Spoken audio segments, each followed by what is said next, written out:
Welcome back to the Tech Talks Daily podcast, your daily dose of insights from the movers and shakers of the tech industry. I'm your host, Neil C. Hughes. I'm a tech enthusiast myself, with a simple passion for unearthing the most fascinating aspects across the digital landscape and put it all in a language that everyone can understand, while also understanding the business value that technology can deliver. And today I've got a great guest lined up. His name is Antonio Sanchez. He's the principal evangelist at Fortra. And Fortra, previously known as HelpSystems, has been making big waves in the world of cybersecurity and automation because they offer comprehensive solutions to ensure organisations can more easily navigate the digital realm, but with absolute peace of mind. So today, Antonio is going to walk us through Fortra's journey from systems management to cybersecurity, discuss how they're simplifying security for businesses, and also offer a few insights into the latest trends in the cybersecurity industry. Not to forget that we will also delve into Austin's game day vibe. And before he came on the podcast, we spent a good 10 minutes just talking about life in Austin. He's an incredibly cool guy, someone I could just sit down, have a cold beer and eat some barbecue with on a hot sunny day in Austin. That's the plan. We will make that happen, but it's a tech podcast. So buckle up and hold on tight, because I'm going to beam your ears all the way to Austin, where Antonio Sanchez is going to join us in a conversation about all things Fortra, cybersecurity, automation, and much more. So a massive warm welcome to the show, Antonio. Can you tell the listeners a little about who you are and what you do? Hi, Neil. Yes, absolutely. Thanks for having me on. So, Antonio Sanchez, I'm principal evangelist here at Fortra. I roll into the corporate marketing part of the business, and these days I'm pretty focused on the branding and helping to develop Fortra into what's hopefully going to be a household name in the cybersecurity world. So that's what I've focused on these days, although I do work with a lot of customers and partners to understand their needs, and work a lot with the team on messaging and positioning as well. So touch a lot of different things here, but these days it seems like in a crowded industry, branding is the important thing. So that's what I've been focused on most lately.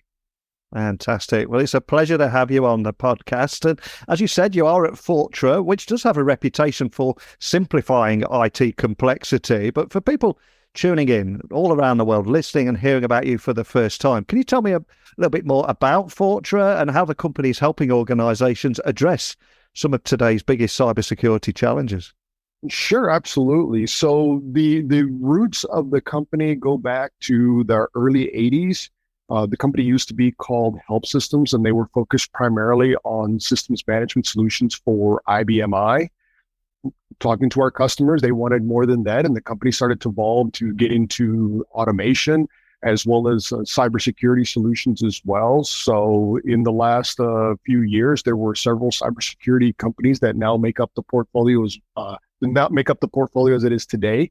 These include some of the organizations like Tripwire and Digital Guardian and Fish Labs, just to name a few. And the company decided that, you know what, we've evolved as an organization. We need to go through a name change that's more synonymous with cybersecurity. And that's how the name Fortra was born. So Fortra has been around since, I believe it's December of 2022. So it's been a little while. So there's a lot of people that still kind of are learning what we do. Well, when they say, oh, we know who these people are, we know who they are, we know who they are as well. They're like, okay, yeah, you guys have been around for a while. You guys know what you're doing. And the things that we're doing is exactly what you just said. I mean, we're trying to simplify security for organizations. It's a complex world. There's, I think, more than 4,000 cybersecurity vendors now in the industry. And so what we're trying to do is make things easier for customers, stitch some of these solutions together to be able to help them solve hard problems that they're having within their environment. And we like to say that we're an ally. We're their cybersecurity ally, and that's what we strive to be. And I'm curious, with the cybersecurity and automation landscape continuously changing at a rapid pace as well, I might add, how does Fortra stay ahead of the curve and anticipate future trends and technologies? Because it's not the kind of industry you can stand still in, is it? No, not at all. I've done a few different things in my career, and I can say that cybersecurity changes faster than any industry I've ever seen. The idea is it's a constant game of cat and mouse with the bad actors. You've got to be able to keep up with them. People say, "Oh, we'll get ahead of them." Well, they're maybe being a little presumptuous, but it's a constant game of cat and mouse. So to keep up, you have to be dedicated and committed to understanding the threat landscape and how the threat landscape changes on a regular basis, how your adversaries are changing their techniques and refining their techniques to be able to compromise their environments or carry out their ultimate objectives. And we have to be committed, and we're committed to being able to do that. We've heavily invested into a threat intelligence program and a malware research team to be able to constantly improve the detection capabilities of our solutions and improve the efficacy of those solutions as well, and keep up with the latest tactics and techniques that the bad actors are using. And you must have the ear of a lot of big companies out there from all the conversations that you're having with your customers and clients around the world. So what role does customer feedback play in Fortra's strategy, development and implementation? Is that a big part of what you're doing too? It's a really big part of what we do. And one of the great things about the organization is, as the company has evolved and there's a number of new brands that are part of the portfolio, we're able to reach out to customers from other parts of our business and ask them directly, this is what you're doing business with us with this today. How are these helping you solve your problems? Is there a hard problem you're trying to solve that maybe you're not able to solve today? Because maybe we can figure out, based on the portfolio, the rich portfolio and the portfolio depth that we have, we can combine some things to be able to help you solve those problems. So really the customers help us to decide, what are we going to do next with the portfolio of solutions that we have under the Fortra umbrella? So yeah, we spend a lot of time talking to our customers and partners to be able to figure out what's the next big tough problem you're having a hard time solving that maybe we could help you solve. And one of the things I always try and do on the podcast is take a peek into the origin story of my guests. And I'm curious, looking back at yours, how was your prior roles in product management and strategic marketing at big companies such as Dell, ForcePoint and Symantec, including leading the competitive intelligence program for the core security unit at Symantec? How has that helped you in your current role at Fortra? Because it's like that old Steve Jobs quote, you can't join up the dots looking forward. It's only when you look backwards, isn't it? The thing that I look back on my career, and I've done a lot of different things and a lot of different functions, is I look at I look through things through the lens of different groups within the organization. I look through the lens of working through partners, looking through customers of all sizes in my career. I've worked with quite literally everything from the individual home consumer up to the global 100 and everything in between, and understanding what are the things that they're trying to solve? What are the similar things that they're trying to solve? What are the unique things that this group has to solve that this other group can't solve? Or what are the similarities, and how can we get creative into doing that? So there's a fair amount of creativity, I think, that I've developed over time and being in a bunch of different roles, and not just at some of the large companies you mentioned, but I've been at some startups as well and learned a number of things as well. So I think the nice thing is, well, I call myself a person who's a jack of all trades and a master of none. So it allows me to be able to contribute and, like I said, help the organization solve problems and bring that feedback to the company on, these are what our customers and partners are asking for. These are the drivers behind these things. This is what they're most concerned about, and this is how it's going to help them in the long run be successful and improve their security posture. And if we go back to November last year, everyone was writing articles. Our news feeds were full of predictions for what 2023 would all be about. But I don't think any futurist predicted generative AI would completely change the world. So with that in mind, I'm going to ask you to have a look into your virtual crystal ball in the future. It's incredibly tricky, this is, but how do you see cybersecurity industry? How do you see the industry evolving in the next 5 to 10 years? And how is Fortra preparing for those changes? In fact, as I read that out there, 5 to 10 years, that's probably too far ahead. But for the future, how do you see things evolving? Yeah, that's pretty far off into the future. Yeah, but I think one of the things that I've seen in my time in cybersecurity, and by the way, I started my career in cybersecurity in 2009, and it's interesting because some of the challenges they were dealing with in 2009 are still the same challenges that they're dealing with today, and that is too many point products. They don't talk together. I wish they could just go ahead and integrate and play well with each other and just do things such that customers don't have to stitch that together. That was the conversation when I started my career in cybersecurity. And fast forward to now, and we're seeing those things happening where the cybersecurity industry is becoming very much a platform world, a modular platform world. And in the next 5 to 10 years, I expect the convergence of capabilities continue on those platforms as well, where you have to be able to be adaptable. You have to be able to get capabilities that are available, hopefully on demand, but you've got to be able to play nice with the rest of the landscape, because for all of your competitors out there, some of them are going to be your partners as well. So how do you work well with them? How do you create a solution that allows the organizations to be able to leverage some of the investments that they've already made, as well as make it simpler and easier for them? Because we've all heard that stat of 3 million or 3.5 million unfilled cybersecurity jobs. That's not going away anytime soon. We have a whole generation of people that are about to retire, and we don't have enough people behind them to take those jobs. So we, as an industry, we have to make this simpler and easier for organizations to be able to do their jobs and be able to improve or maintain, in some cases, the security posture of their organization. So I see that continue to happen. The platform world is going to continue. And we have to simplify things and make things easier for the customers, because that shortage isn't going to go away anytime soon. And to bring to life some of what we're talking about here today, are you able to share any recent projects or initiatives that Fortra has undertaken to help organizations with their cybersecurity needs? Is there anything you can share around that? There's something that's been a bit popular that people have been talking about lately, and that is we partnered with Microsoft Digital Crimes Unit and the Health Information Sharing and Analysis Center to take down infrastructure from illegal cracked copies of Cobalt Strikes. So that was something that made headlines, I guess, recently, and it's something that people actually still ask us about today. So, we have a fantastic portfolio of amazing products and services, but this demonstrates our commitment to trying to do our part to help the cyber world and working with other parties to be able to, fight the good fight against the bad guys in other ways as well. That's one example. There was another example. There've been a couple of other examples recently, but these are the kind of things that we're going above and beyond, working with our customers and making fantastic products and services is, everything that we're doing outside of that. And again, that goes back to the commitment that our organization is making to threat intelligence and threat research. And for anyone listening today, maybe a business leader or even somebody in a cybersecurity department, what advice would you give to businesses that are starting to think about their cybersecurity and strategies, maybe start from scratch, or maybe even just take it to the next level, realizing that the threats are on the increase? Is there any advice that you would offer to any business leaders listening?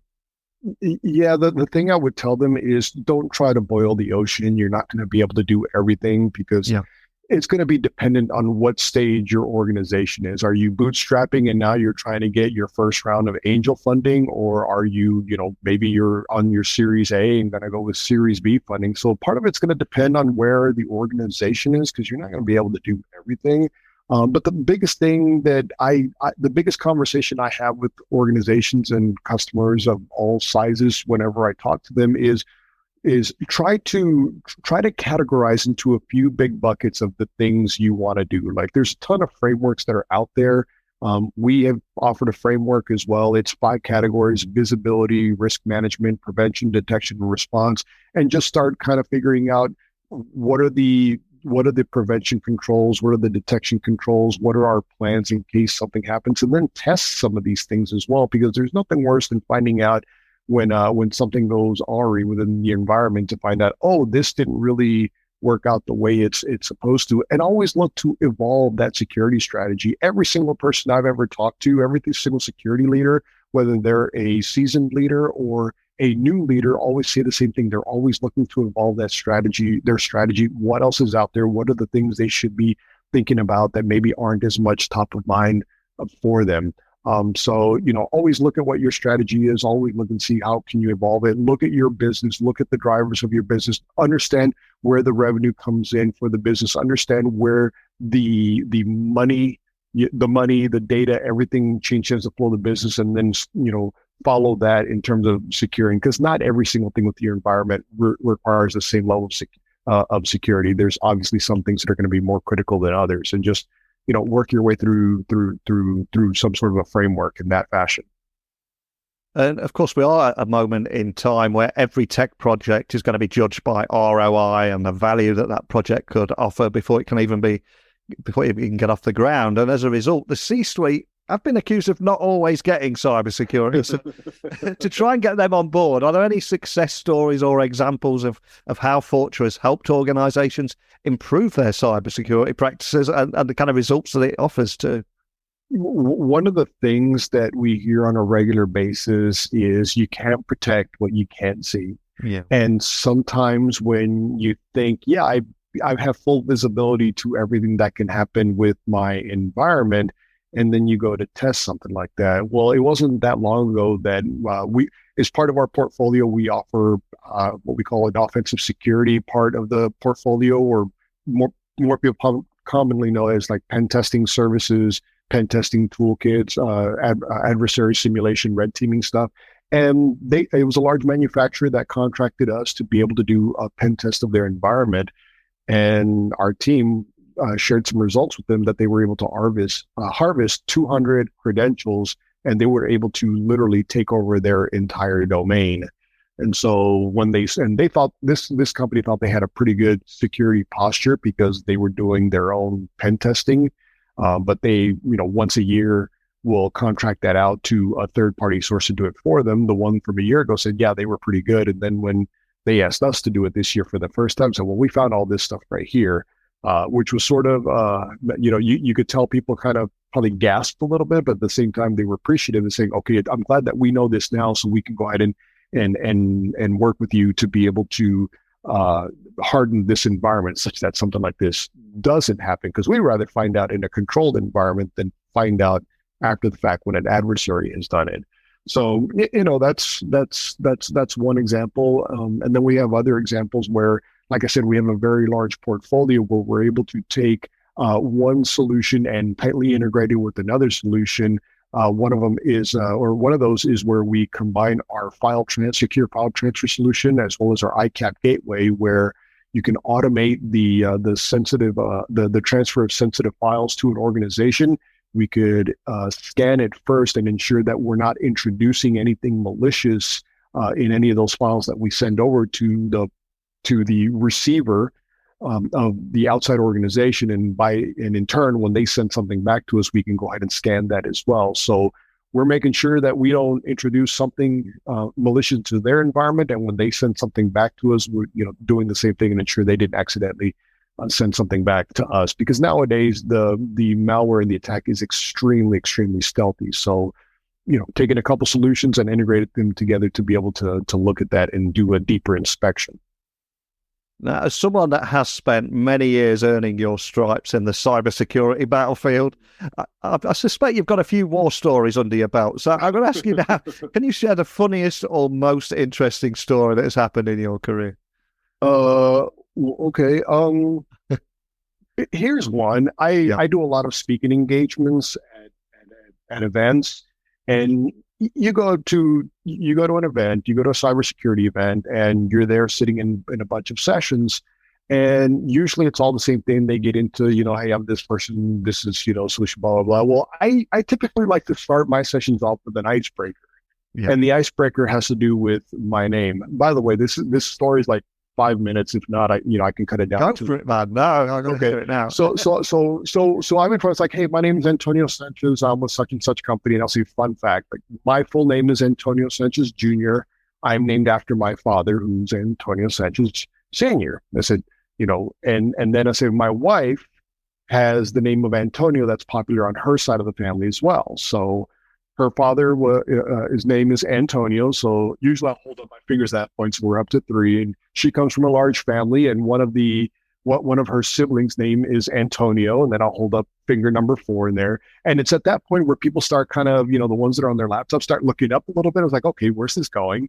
And then I'll say, okay, and because, some of those people have had children and nephews. So I've got 2 nephews with the name Antonio. So I get to 5 and 6. And so and then I say, so 6 Antonios exist in the family today between my family and my wife's family. So these people existed before we started our family, and we agreed that she was going to name the girls. I wasn't going to interfere. I would name the boys. She wasn't going to interfere because I wanted a boy named Antonio. So first one was a girl, and somebody in the audience will yell, was it Antonio or Antonia? And I said, no, we didn't name her Antonio or Antonia. She picked the name. But then I said, now our second child we found out was going to be a boy. And I said, yes, we're going to name him Antonio. And my wife said, you're crazy. We have too many Antonios already in our family. So, well, you knew that that's the name I wanted for our son if we had a son. It's like, well, I didn't think you were serious. And so we went back and forth, and she even threatened to divorce me if we named him Antonio. Well, he came along. And then at that point is when I'll hold up the 7th finger, up to the audience, and they'll get some chuckles and some laughs and some claps and stuff like that. But it's interesting because at that point, almost everybody is off their computer and they're looking up because, okay, this is something different. Still waiting to see where this goes here. And then I go, and by the way, we had another child that turned out to be a boy, and somebody said, did you name him Antonio also? I said, no, we didn't name him Antonio also. We stopped there. We named him something different. But the fun fact about me is there's 7 people in my family, my wife's family, with the first name of Antonio, and that doesn't even count the people that have Antonio as a middle name. And then by that point, people will, some people will clap, some people will laugh, and then I'll say, and by the way, what does this have to do with security? And I said, absolutely nothing. But I tell this to be able to kind of, give your mind a mental break, because we've all been sitting in these chairs for a day or 2 days or whatever it is. And it's a good mental break before we actually talk about what I'm here to talk about. And by the way, just so if you take nothing else from what I'm about to talk about here in the next, whatever it is, 26 minutes, however long I have left for the presentation, they'll say, I have no idea what that guy said, but I remember he's the 7 Antonios guy, because I still get people at events that say, hey, are you that 7 Antonios guy from this session? I'm like, yeah, no idea what I said, but they remember I'm the 7 Antonios guy. So I like to share that because that's just a fun icebreaker. And then sometimes somebody will come up behind me, oh yeah, my family is Italian and we got a bunch of Jimmys, or my family is this and we got a bunch of Toms, or my family is that. So it's kind of a good way to good icebreaker, good mental break from sitting in whatever day long 2 days worth of talks. And then people will typically walk up to you and like, okay, this person's, seems like somebody that's easy to talk to. So yeah, that's sort of, I guess, my fun factor. A lot of times I will open a talk I'm doing with that as well. It depends how much time I have. If I don't have much time, I do it like I have a 1-minute version of that story. But since I had a little bit of time, I figured I'd give you the full effect. What a great story. Absolutely love it. I do suspect you've made life worse for yourself now, because we've sent it back out there into the universe. So you're gonna be known as that guy. We need to get a t-shirt made up or something for you. But for anyone listening, just wanting to find out more information about Fortra, maybe connect to you on LinkedIn and say, hey, are you that 7 Antonio guy? Whatever it might be. Where would you like to point everyone listening to today? Yeah, check us out on Fortra.com or follow us on LinkedIn. Fortra, we're out there as well, and we're out there on Twitter as well. Or, we'd love to be able to tell you a little bit more about what we do. You know what? Maybe I'll change my LinkedIn handle to say, yes, I'm the 7 Antonio guy. So, everybody puts on their X this company, X that company, X this whatever. I'm going to put mine, the 7 Antonios guy that talks at cyber conferences. Oh, absolutely love it. You need to do that. Well, I'll add links so people can find you nice and easily. I love chatting with you today. We covered your origin story, cybersecurity and automation landscape constantly changing, how the C-suite can find value in security. So much gold in there for me. But more than we even managed to tell a cracking story, which from my side, you're always going to be the 7 Antonio guy too. But more than anything, just thank you for sharing that with me today. Love it. Terrific. Well, thanks for having me, Neil. It's been fun, and I hope your audience enjoyed the session. So a huge thank you to Antonio for joining us today, giving us a deep dive into the current state of cybersecurity, Fortra's unique approach to simplifying security, and also the shifting landscape of the industry, and that great story there about 7 Antonio Sanchez. I absolutely love it. And remember, the world of cybersecurity is ever evolving. We must adapt and learn along with it. So please stay tuned for more discussions with industry experts, deep dives and exciting tech topics. And you're invited to the conversation too. Email me, techblogwriter@outlook.com, Twitter, LinkedIn, Instagram, just at Neil C. Hughes. But that's it for today. So just a big thank you for listening to the podcast. Hopefully you'll join me again tomorrow. But until next time, don't be a stranger.